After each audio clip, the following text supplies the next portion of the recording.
बाणशया पर लेटे पितामह भीष्म ने कर्ण से जो कहा वह जानकर आपके होश उड़ने वाले हैं। महाभारत के कुरुक्षेत्र युद्ध में पितामह भीष्म को बाणशया प्राप्त होने के बाद सूर्यास्त हो जाता है, युद्ध रुक जाता है। तब रात को पितामह भीष्म के पास से पांडव और कौरव सभी राजकुमार मिलने के लिए आते हैं। उन सभी का वार्तालाप हो जाने के बाद वह सभी चले जाते हैं। तत्पश्चात सभी के जाने के बाद भीष्म को कर्ण मिलने जाते हैं। वह चरण छूकर उनके दर्शन करते हैं। एकाएक कर्ण फूट फूट कर रोने लगता है और भीष्म के पैरों पर हाथ रखकर रोते रहता है। और वह खुद को राधा के पुत्र के रूप में पेश करता है। वह कहता है, पितामह, मैं ही वह राजा हूँ जिसके लिए आपके मन में सदा घृणा के सिवा कुछ नहीं था। कर्ण के स्पर्श और आवाज से बाणशया पर लेटे भीष्म की आंखें खुल जाती हैं, और जब वह देखते हैं कि उनसे मिलने कौन आया है, जब वे कर्ण को देखते हैं तब वे उसे अपने निकट बुलाते हैं। और तब उन्होंने कर्ण को एक हाथ से गले लगा लिया और कहने लगे, नहीं पुत्र। इतना कहते उनका गला रूंध जाता है। आगे वह कहते हैं, तुम राधा और अधिरथ के पुत्र नहीं हो। मैं जानता हूं कि तुम कुंती के ज्येष्ठ हो। यह बात बहुत पहले ही एक द्वीप में जन्मे एक ऋषि ने मुझे कही और तुम्हारा यह सत्य बताया था। भीष्म कहते हैं, जान लो कि मेरे बेटे, मैं तुमसे कोई दुर्भावना नहीं रखता था। बेटे, आपका जन्म अनाचारी ढंग से हुआ है। आपको पाप पूर्वक दूर कर दिया गया है। यही कारण है कि किसी भी गुणवान व्यक्ति को देखकर आपका हृदय सदा जलता रहता है। और इसी सच्चाई के देखे मैं तुम्हें इस युद्ध से दूर रखना चाहता था। यदि आपको महानता प्राप्त करनी है कर्ण, तो आपको ईर्ष्या नामक इस शत्रु को त्याग देना चाहिए। भीष्म आगे कर्ण को कहते हैं, पुत्र, इसके बजाय अपने खुद के अच्छे गुणों पर ध्यान दें। आप एक महान योद्धा हैं। अंग देश में ब्राह्मणों को आपका संरक्षण पौराणिक हो गया है। हाथ के हल्केपन और पांव की दृढ़ता में आप हमारे सर्वोत्तम में से हैं। यानी कि आप सबसे बड़े दानी और युद्ध में पराक्रमी हैं। भीष्म आगे बताते हैं, पुत्र, तुम इनमें से कोई भी गुण जो तुम्हारे पास है वह तुम कदापि छोड़ नहीं सकते।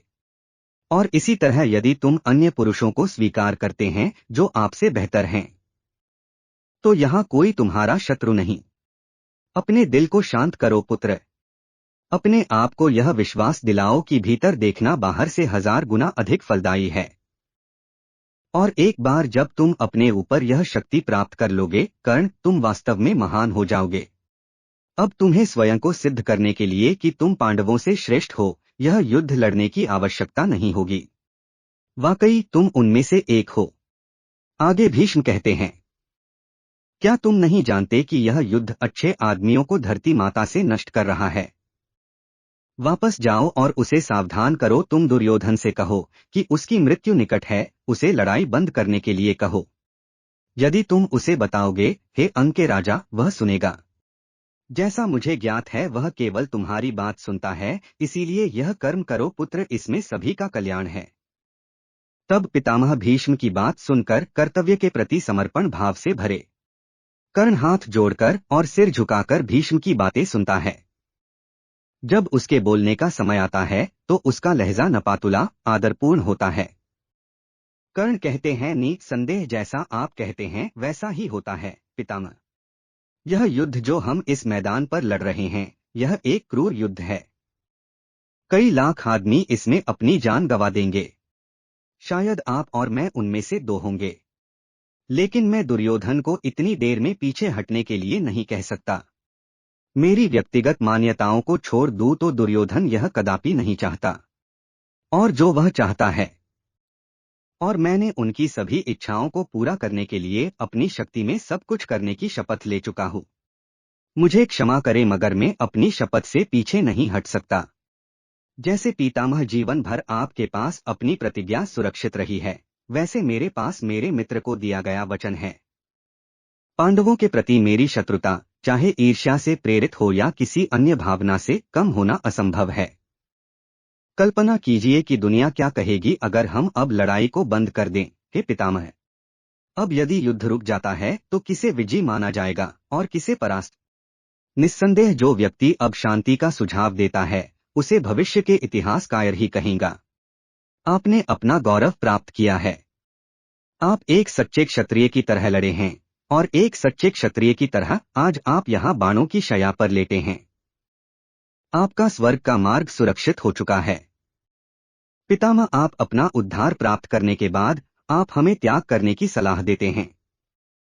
एक क्षत्रिय को युद्ध के मैदान में मरने के लिए तत्पर रहना चाहिए, यही उसकी नियति है। इसीलिए मैं आपको प्रार्थना करता हूँ, हे भीष्म, मैं अर्जुन के खिलाफ निकलूंगा और उसे हरा दूंगा। यह मुझे यकीन है। अंत में ब्रह्मांड को पता चलेगा कि हम में से कौन अधिक शक्तिशाली योद्धा है। कर्ण की यह सभी बातें सुनकर जब भीष्म को पता चलता है कि कर्ण ने उनकी सभी सलाहों को नजरअंदाज कर दिया है, तब उन्होंने हार मान ली। उनकी आंखों से आंसू निकल गए। कर्ण भी गदगद हो गया। दोनों हाथ जोड़कर पितामह के पैर पकड़ लिए। तब पितामह भीष्म ने उसे आशीर्वाद दिया था और सभी योद्धा को जीत का आशीर्वाद दिया था। उसके बाद कर्ण पितामह भीष्म को अपना सम्मान देता है और वहां से अपनी शिविर की ओर चला जाता है। महाभारत में कर्ण की ऐसी कई बातें छुपी है जो हम आपको बताते रहेंगे। ऐसी रोचक बातें जानने के लिए हमारे चैनल को आज ही सब्सक्राइब कर दीजिए। वीडियो अच्छा लगा है तो लाइक भी जरूर कीजिए। धन्यवाद।